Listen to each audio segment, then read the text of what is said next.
The retrieval operation in Stilfontein has come to an end, and scores of illegal miners continue to appear in the regional magistrate's court. There are, however, still concerns over bodies of those that died while trying to move from shaft 11 to shaft 10 in an attempt to get to the surface. Joining us now is Fatima Vally, who is the program director at Mining Affected Communities United in Action. A very good evening to you, Fatima. Thank you so much for joining us this evening. Let's just start with some of your concerns while we're now having to get to the conclusion of this rescue operation. So the conclusion of the rescue operations in Stilfontein has raised significant concerns among community members, civil society groups and activists. While the stated objectives of recovering miners and the deceased individuals from shaft 11 was achieved to a degree, the aftermath of the situation reveals really troubling failures and unresolved issues. So, for example, a critical question is the significant delay in launching the rescue operations. Community members and activists have questioned why it took so long to mobilize the necessary resources to begin the rescue, particularly given the known dangers and the urgency of the situation. Many believe that faster action could have saved lives and minimized the trauma for the survivors and their families. Another key concern is the continued harassment and intimidation of the community, particularly community rescue team members. Members of the community rescue team who risk their lives to retrieve miners and the bodies from the shafts are now reportedly being harassed and facing harassment and intimidation by the police. This punitive response not only undermines the courageous efforts, but also perpetuates the criminalization of community-driven solutions in the absence of state support. I'm going to leave it there for now. Sorry about this. Yeah. No worries, Fatima. And I actually just wanted to jump in there just to say, you have raised, the concerns about some residents there, also about the pace at which this operation was also done by, and just criticism about the police's reaction and how the government responded initially and throughout. But the police in the province say they wouldn't change how they've handled this, and theirs is to obviously enforce the law. Now, Fatima, that is their job, and what we also have to remember while we're also looking at the humanitarian aspect of this, rightfully so, is that there was a crime there, and that is why the police were there. So do you also, not go in agreement with what the police are saying to say, look, we were there just doing our jobs, which is to enforce the law? So the police statement that they wouldn't change how they handle this reflects a disturbing lack of accountability and empathy for the lives lost and suffering endured by mining-affected communities in Stilfontein. By framing their role narrowly as enforcing the law, the police conveniently sidestep their ethical and social responsibilities to protect and serve all people, especially the marginalized.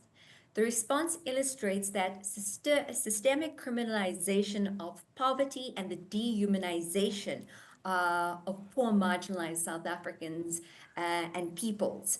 The state's obsession with enforcing punitive measures like Operation Vally, rather than addressing the root causes of artisanal mining, unemployment, inequality, and the failures to create sustainable livelihood, is both alarming and telling. Law enforcement must not be weaponized against vulnerable communities. The police statement underscores the urgent need for a radical shift in how the state and its institutions engage with marginalized communities and marginalized mining-affected communities, not as criminals to be subdued, but as people deserving dignity, support, and equitable opportunities. This question is not just about enforcing the law. It's about interrogating whose law is being enforced and to whose detriment. Thank you. The other issue here that you've raised is that there are community members who are saying that shouldn't be concluded because there's still shaft 10 to look at as well. And there are those calls that there should be rescue operations in shaft 10. But the Mine Rescue Services CEO has said that, it's quite a complex terrain, that shaft 10, and it would need a comprehensive study before they could even get involved in any sort of retrieval. What do you make of that? Because that is an expert opinion on that as well. So the Mine Rescue Service CEO's statement about needing a comprehensive study to assess the complexity of shaft 10 before being involved in retrieval operation highlights an institutional failure to act with urgency and prioritize human life. While safety considerations are important, this response raises critical questions about the preparedness of rescue services in high-risk mining areas. First, why was a study not already conducted as part of a proactive risk management and comprehensive rescue operations, program? What was being done in the 3 months that the miners were trapped? Stilfontein is not an isolated incident. The dangers of abandoned and poorly managed mines have been well documented across the country. The need for extensive terrain analysis should have been anticipated long ago. Second, the framing of the issue as a technical challenge shifts attention away from the systemic failures that led to the crisis, such as the lack of legal recognition of artisanal mining, the absence of regulation ensuring safe working conditions. It also obscures the fact that the rescue efforts were delayed not just by terrain complexities, but by the state's punitive approach under Operation Vally, which compounded the crisis instead of addressing it. Lastly, it reflects a technocratic mindset that treats human lives as secondary to bureaucratic process. While logistics and safety protocols are crucial, there must be a balance between careful planning and the moral imperative to act swiftly when lives are at stake. The lack of urgency signals a disturbing complacency about the exploitation and the engagement of marginalized community. The situation demands accountability, systemic reform, and a commitment to treating all lives as equally valuable. The complexity of shaft 10 should not be an excuse for inaction. Speaking of that complexity of shaft 10, as an organization, have you consulted with any other experts to find out if there's anything contrary that we are hearing from what the experts on the ground are saying right now? Because we can agree that there are systematic issues and there needs to be reform as well. But also, with the terrain is complex, and the experts, that's what they're saying. Do you have an alternative view from a different expert, and perhaps? At this stage, we have not gotten experts, but we've been relying on the community rescue team. These are members of the community who went down, who did the actual operation underground in terms of, collecting the miners, collecting the bodies, and have a good understanding of the terrain under shaft 11, and also did, sweeps between shaft 10 and 11. They have indicated that there are bodies there, right? And there are ways in which, it would take long, and it is a complex terrain, that no one's denying that. But there are means and mechanisms, and if there was urgency placed on this, that we could retrieve those bodies. So that is, I think that there's a lack of urgency and the wanting to put the resources needed to do that, to offer, the individuals who are still there the dignity of a proper burial, and, peace for their families to know where they are and what happened.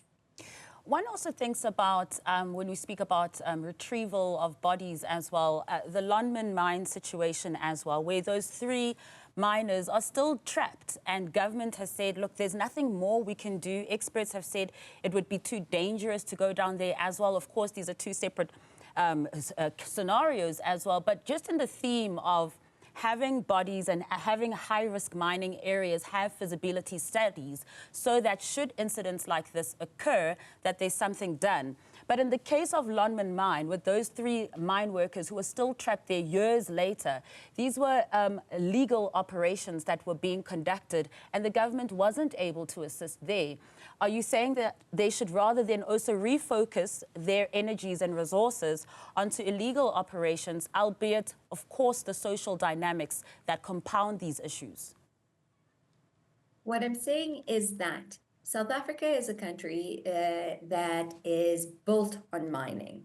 And as a result, it is incumbent on the Department of Mineral Resources to ensure the safety of miners, right? There needs to be safe working conditions. This is both for legal operations and what is defined as artisanal mining and small-scale mining. There needs to be safe regulation.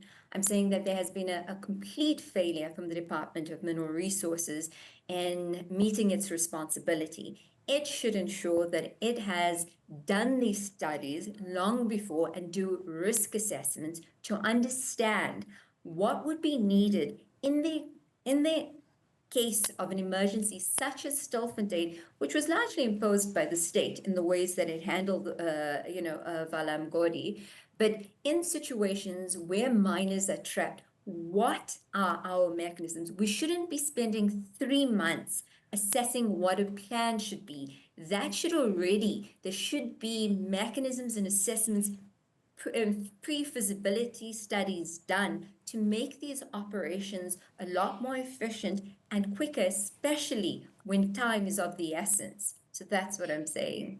I hope that clarifies. Yes, it does clarify that indeed. Thank you so much for that and talking to us this evening. That is Fatima Vally, who is the Program Director at Mining Affected Communities United in Action.